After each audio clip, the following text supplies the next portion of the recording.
পুলিশের রদবদল, 33 জন আইপিএস অফিসারের বদলি। আরো একবার আপনাদের জানিয়ে রাখি, রাজ্য পুলিশের রদবদল, 33 জন আইপিএস অফিসারের বদলি।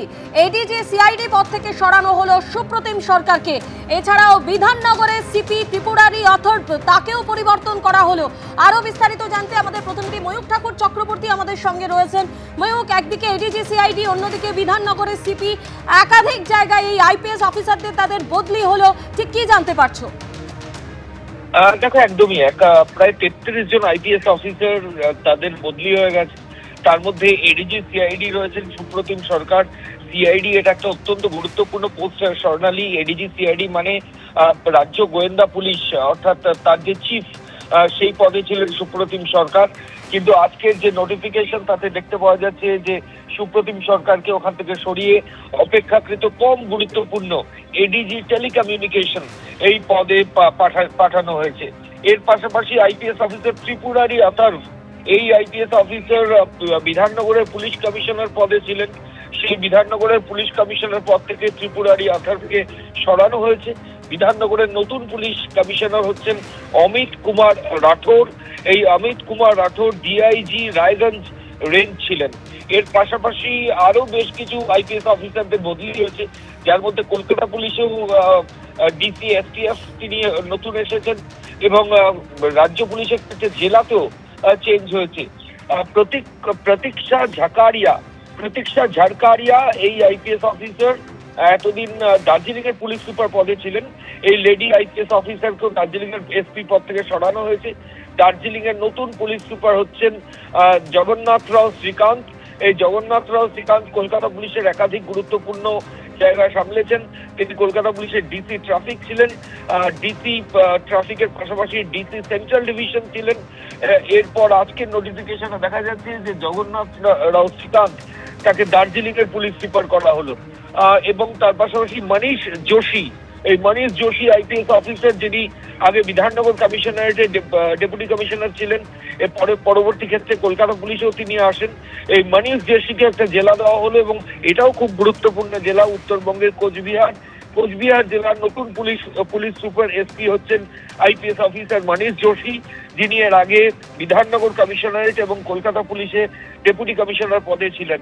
এছাড়াও আরো একাধিক পদে আইপিএস অফিসারের চেঞ্জ হয়েছে, তবে এগুলোই মূলত জেলা স্তর বা কলকাতায় সিগনিফিকেন্ট, যার মধ্যে সিআইডি চিফ সুপ্রতিম সরকার, তাকে সরানো হলো।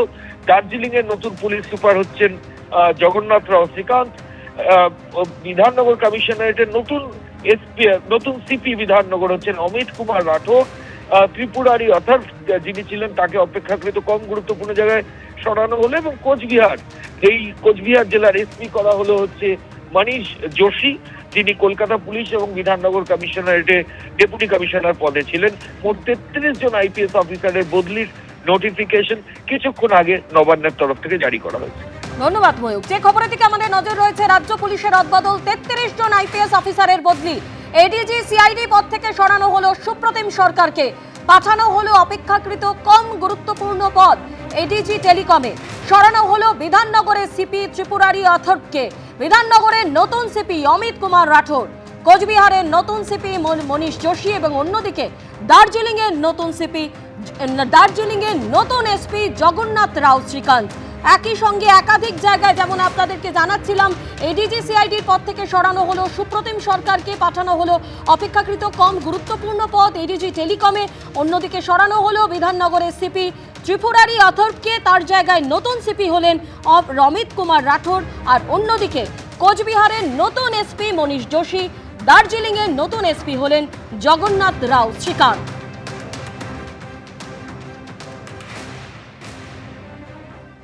বাড়ছে কলকাতা পুরসভার ওয়ার্ড সংখ্যা, 144 থেকে বেড়ে হচ্ছে 200।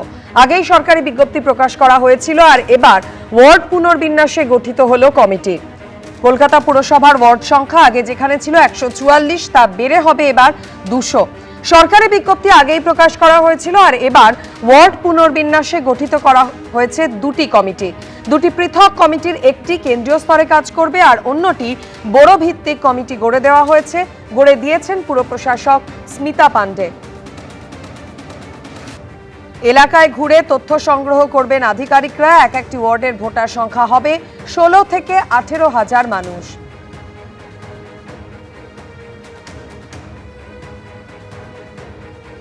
কলকাতা পুরসভার ওয়ার্ড সংখ্যা আগে 144 ছিল, আর তা এবার বেড়ে হচ্ছে 200। সরকারি বিজ্ঞপ্তি প্রকাশ করা হয়েছিল, এবার দুটি পৃথক কমিটি গঠন করে দেওয়া হয়েছে এবং তার মধ্যে একটি কমিটি কেন্দ্রীয় স্তরে কাজ করবে এবং বড় ভিত্তিক একটি কমিটিও গড়ে দিয়েছেন পুর প্রশাসক স্মিতা পান্ডে। অর্ণব মুখোপাধ্যায় আমাদের সঙ্গে এই মুহূর্তে টেলিফোন লাইনে রয়েছেন। অর্ণব, যে দুটো কমিটি গড়ে দেওয়া হয়েছে তারা কিভাবে কাজ করবে? দেখো, গত শুক্রবার একটা নোটিফিকেশন হয়েছিল, সেই নোটিফিকেশনেই বলা হয়েছিল যে কলকাতা পুরসভার যে ওয়ার্ডগুলো রয়েছে সেই ওয়ার্ডগুলো 144 থেকে বেড়ে 200 হবে। বস্তুত যখন মুখ্যমন্ত্রী শুভেন্দু অধিকারী কলকাতা পুরসভায় আসেন তখনই এই পুনর্বিন্যাস হবে এই কথা তিনি জানিয়েছিলেন এবং পাশাপাশি তিনি এটাও জানিয়েছিলেন যে নভেম্বর নাগাদ কিন্তু পুরসভার যে নির্বাচন সেই নির্বাচন হতে পারে। অর্থাৎ পুনর্বিন্যাসের পর নভেম্বর মাস নাগাদ হচ্ছে কলকাতা পুরসভার নির্বাচন হবে এবং সেই পুনর্বিন্যাসের যে প্রক্রিয়া সেই প্রক্রিয়ার ডিলিমিটেশনের প্রক্রিয়া কিন্তু চালু হয়েছে এবং সেটাতে নোটিফিকেশন হয়েছে গত শুক্রবার এবং গতকাল পুর প্রশাসক স্মিতা পান্ডে যেটা জানিয়েছেন যে তিনি জানিয়েছেন 144 থেকে 200টা ওয়ার্ড করা হচ্ছে এবং প্রত্যেকটা যে ওয়ার্ড হবে তার জনসংখ্যার ভিত্তিতে এগুলো করা হচ্ছে যাতে করে উন্নয়ন সবার কাছে পৌঁছয়। এর আগে কলকাতা পুরসভার ওয়ার্ড কোনোটায় ধরো 45,000, কোনোটায় দেখা যাচ্ছে 20,000, এইরকম একটা হবে না। প্রত্যেকটার মধ্যে একটা সমতা থাকবে, অর্থাৎ এক একটা ওয়ার্ড সেটা 16,000 থেকে 18,000-এর এক একটা ওয়ার্ড হবে এবং সেই অনুযায়ী যেগুলো বড় ওয়ার্ড আছে সেইগুলোকে ভাঙা হবে। তবে কোনো বুথ, সেই বুথ ভাঙা হবে না, অর্থাৎ একটা বুথ সেই বুথটা একই থাকবে কিন্তু ওয়ার্ডটার পুনর্বিন্যাস হবে। এবং তার পাশাপাশি যেহেতু এলাকা বাড়ছে না, শুধুমাত্র পুনর্বিন্যাস হচ্ছে, সেই কারণে বড় যতগুলো ছিল ততগুলো বড় থাকবে। অর্থাৎ 16টা বড়োর আন্ডারে কিন্তু এই 200টা ওয়ার্ড থাকবে। যেহেতু তোমার এলাকা বাড়ছে না, শুধুমাত্র জনসংখ্যার ভিত্তিতে পুনর্বিন্যাস একটা করা হচ্ছে এবং সেই কাজের যেটা জানিয়েছেন পুর প্রশাসক স্মিতা পান্ডে যে এটার জন্য কিন্তু যে ফিজিক্যাল ভেরিফিকেশন বা স্পট ভিজিট সেইগুলোও হবে। দুটো টিম তৈরি করা হয়েছে, একটা টিম হচ্ছে তোমার উচ্চ পর্যায়ের টিম যারা পুরো বিষয়টি নিয়ে আলোচনা করবে এবং আরেকটি হচ্ছে বড় ভিত্তিক টিম, তারা বড়তে গিয়ে কাজকর্ম করবে। এরপর এই পুরো বিষয়টা কিন্তু জানানো হবে ইউডিএমএ কে, অর্থাৎ urban development and municipal affairs ডিপার্টমেন্টকে জানানো হবে এবং এই আরবান ডেভেলপমেন্ট মিউনিসিপ্যাল অ্যাফেয়ার্স অর্থাৎ পুর নগরোন্নয়ন দপ্তর পরবর্তী সময় বিজ্ঞপ্তি দিয়ে এটা ঘোষণা করবে যে কলকাতা পুরসভার কতগুলি ওয়ার্ড হলো এবং সেগুলোর তোমার ভৌগোলিক রূপ কিরকম থাকছে, সেগুলোর জনসংখ্যার ভিত্তি কিরকম থাকছে, সেগুলো হচ্ছে পুর নগরোন্নয়ন দপ্তর পরবর্তী সময় ঘোষণা করে দেবে। এখন এই প্রক্রিয়াটা সবে চালু হচ্ছে, প্রক্রিয়ায় এখনো অনেককেই অন্তর্ভুক্ত করা হয়েছে। এখনো পুরসভার সূত্রে যেটা জানা যাচ্ছে যে অন্তত 56টি ওয়ার্ড, যে 56টি ওয়ার্ডকে তোমার দেখা হচ্ছে যে 56টি ওয়ার্ডের জনসংখ্যা হচ্ছে অনেক বেশি। এই 56টি ওয়ার্ডকেই মূলত হচ্ছে পুনর্বিন্যাসের কাজ করা হবে।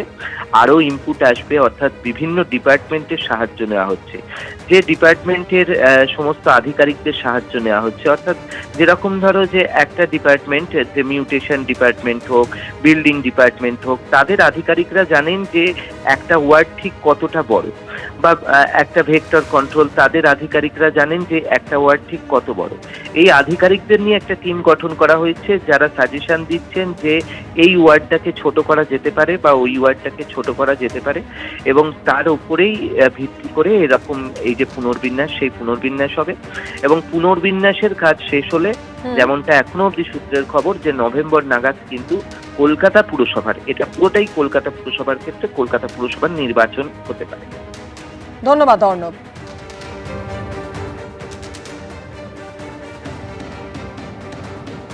আমাদের বিভিন্ন ওয়ার্ডের যে পপুলেশন আছে ওইটা একটু স্কিউড আছে, কোনো ওয়ার্ডে খুবই কম আছে আর কোনো ওয়ার্ডে অত্যন্ত বেশি আছে, মানে as low as 10,000 plus and as high as 84,000।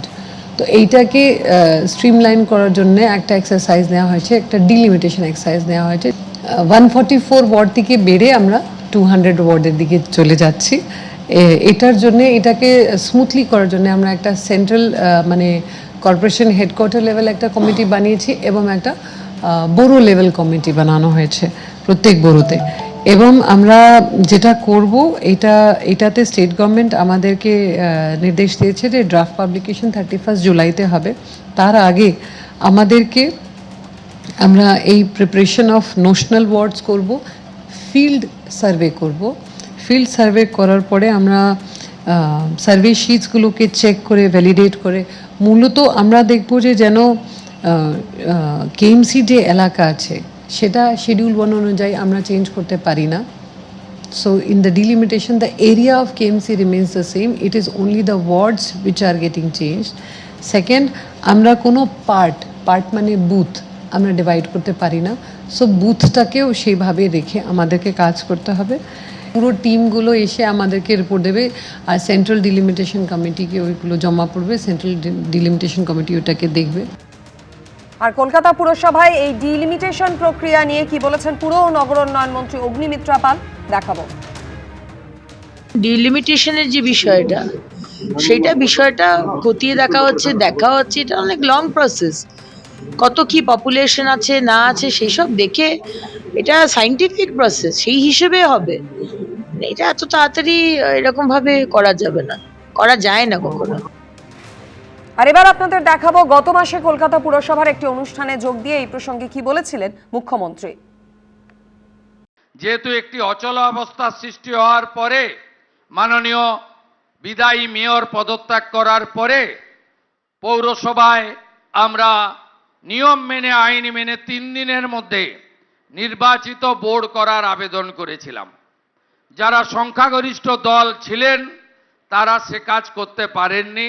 আগামী 6 মাস অর্থাৎ 7ই ডিসেম্বরের মধ্যে রাজ্যের নির্বাচন কমিশন, স্টেট ইলেকশন কমিশন, তারা রাজ্য সরকারের সুপারিশে নির্বাচিত কর্পোরেশনের হাতে দায়িত্ব তুলে দেওয়াই আমাদের কাজ, আমাদের লক্ষ্য। 3 জন তৃণমূল ত্যাগী রাজ্যসভায় মনোনয়ন পেশ করলেন গতকাল। সুখেন্দু শেখর রায়, সুস্মিতা দেব এবং প্রকাশিক বড়াইক তারা মনোনয়ন পেশ করলেন।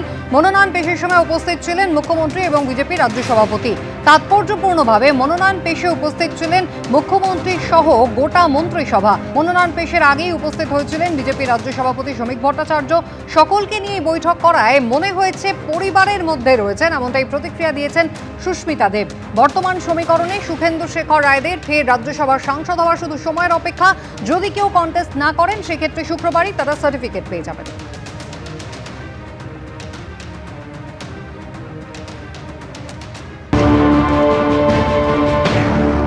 তারিখে এই দল যদি আবার ক্ষমতায় আসতো তাহলে আপনারা তো জানতে পারতেন না এই ধরনের করাপশন আছে, ফলে আপনারাও তো থেকেই যেতেনই, মানে যেহেতু জানতে পারছেন না।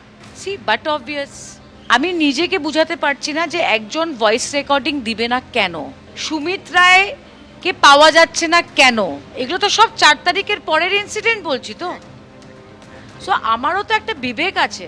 আসামের রাজনীতি এখনো আপনার বাবার নামে অনেকটা হয়, তারপরে আপনি তৃণমূল করেছেন, এখন BJP.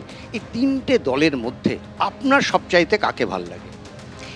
It is very simple. যে কংগ্রেস দলটা আমি করেছি এবং সন্তোষ মোহনদেব প্রয়াত নেতা করেছেন, সেই কংগ্রেস দল আর নেই। আমি মমতা বন্দ্যোপাধ্যায়কে দেখে তৃণমূলে এসেছি। I am on record saying that. হাওয়াই চটি, সুতির শাড়ি, কালীঘাটের একটা রুম।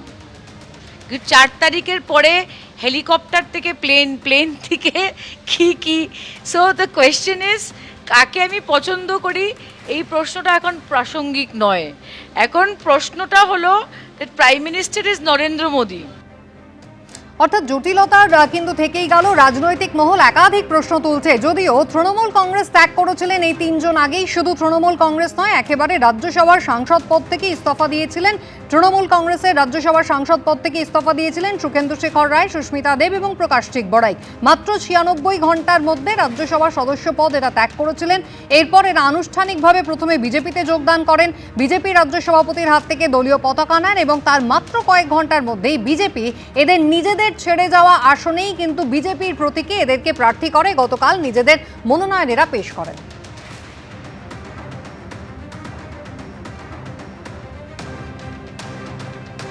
আর এই নিয়ে কালীঘাট তৃণমূল এবং ঋতব্রত তৃণমূল দুপক্ষের কি বক্তব্য পরপর দেখুন।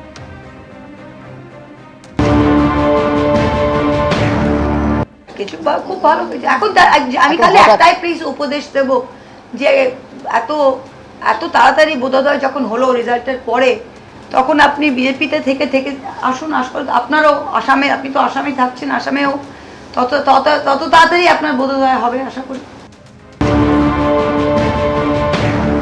একটা দল হচ্ছে সমষ্টি, বিভিন্ন মানুষের সমষ্টি, এবং সেখানে যার যার অভিমত ব্যক্ত করার সম্পূর্ণ স্বাধীনতা রয়েছে। বিজেপি দল কি করবে, কাকে নেবে কি নেবে না, কি করবে, এটা সম্পূর্ণ তাদের অভ্যন্তরীণ বিষয়। এই বিষয়ে আমরা যারা তৃণমূল কংগ্রেস, এই বিষয়ে আমরা তো কোনো মন্তব্য বা টিপ্পণী দিতে পারি না। যেই তিনজন রাজ্যসভার সংসদ ছিলেন তারা কেন ছেড়েছেন, তাদেরকে বিজেপি কেন নিয়েছে এবং পরবর্তীকালে তারা কেন নমিনেশন পেয়েছেন, এই ব্যাপার থেকে আমরা সম্পূর্ণ আলাদা। এই যে কিছু সাংসদরা এনসিপিআইতে চলে গেলেন, সেটা কেন গেলেন ওরা বলতে পারবেন, কিন্তু আমরা একবার নয় বারবার বলছি আমরা তৃণমূল কংগ্রেস এবং আমরাই তৃণমূল কংগ্রেস থাকব। তৃণমূল কংগ্রেস হয়ে মানুষের স্বার্থকে সামনে রেখে আমরা লড়াই যেটা করার সেটা প্রকৃত অর্থে আমরা লড়াই করে যাব। বিজেপি শীর্ষ নেতৃত্ব যদিও অন্য কথা বলছে। একেবারে মুখ্যমন্ত্রী শুভেন্দু অধিকারী তিনি শুরুর দিনই বলে দিয়েছিলেন বিজেপি রাজ্য সভাপতি শ্রমিক ভট্টাচার্য, তার বিরুদ্ধে কোনো অভিযোগ আপনারা করবেন না। শ্রমিক ভট্টাচার্য বলছেন এই তিনজন এরা কিন্তু গুণীজন, এদের নামের আগে তৃণমূল ত্যাগীর মতো বিশেষণ বসানোই উচিত নয়, কারণ নেতার থেকে দল বড়, দলের থেকে দেশ বড়।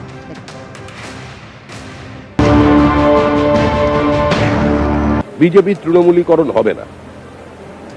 নির্বাচনের আগে আমি যেমন বামেদের কাছে ভোট চেয়েছিলাম যে এই অচল অবস্থার অবসান করুন, তৃণমূল নামক এই হিংস্র জনগোষ্ঠীটাকে ক্ষমতা থেকে সরিয়ে দিন, তারপরে যে যার পতাকা তুলে নেবেন হাতে।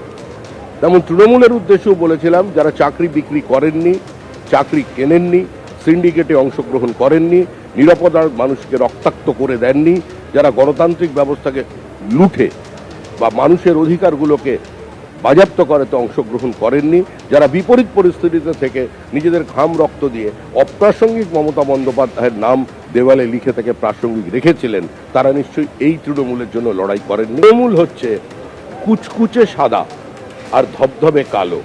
তৃণমূল সম্পর্কে যত কম কথা বলা যায় ততই ভালো। তৃণমূল এখন নির্মূল, মানুষ তৃণমূলের কোনো আলোচনা শুনতে চাইছে না।